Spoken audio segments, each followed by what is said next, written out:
చేతులు గాలినాక ఆకులు పట్టుకుంటే ప్రయోజనం ఏముంటుంది? అట్లనే ఉంది ఈ బెట్టింగ్ యాప్లను ప్రమోట్ చేసిన యాక్టర్ల తీరు.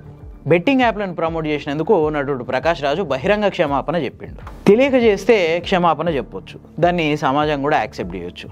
చిన్న చిన్న ఇన్ఫ్లుయెన్సర్లో లేదంటే చిన్న చిన్న యూట్యూబర్లో ఈ పని చేసిరంటే ఏమోలే అనుకోవచ్చు. కానీ ప్రకాష్ రాజు లాంటి వ్యక్తి నేను ఈ పని తెలియక చేసిన క్షమాపణలు కోరుతున్నా అంటే నిజంగా జనం క్షమించాల్సిన అవసరం ఉందా?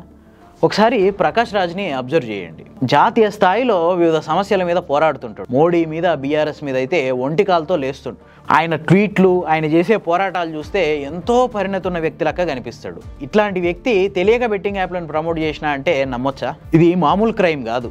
ఎంతోమంది ప్రాణాలు తీసిన బెట్టింగ్ యాప్లను మీరు ప్రమోట్ చేసింది. ఈ వరుసలో ప్రకాష్ రాజ్ ఒక్కడే లేడు.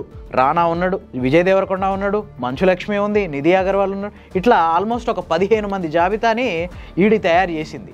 కొద్దిమంది యాక్టర్లు అయితే, కొద్దిమంది యాంకర్లు, ఇంకొద్దిమంది ఇన్ఫ్లుయెన్సర్లు, ఇట్లా ఆల్మోస్ట్ 29 మంది మీద కంప్లైంట్లు వచ్చినా ఇప్పటి వరకు 15 మంది మీద ఎంక్వైరీ కంప్లీట్ చేసింది.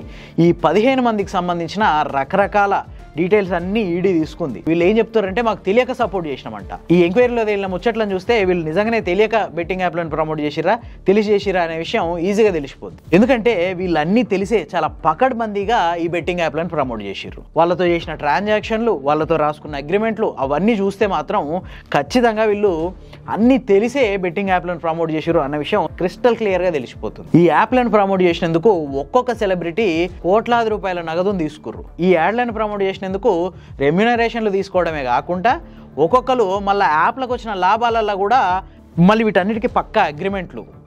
ఒక్కొక్కరు నాకు ఇంత కావాలి, ఖచ్చితంగా ఇంత ఇస్తేనే ప్రమోట్ చేస్తా. తెలియనోడు ఇట్లా చేస్తాడా?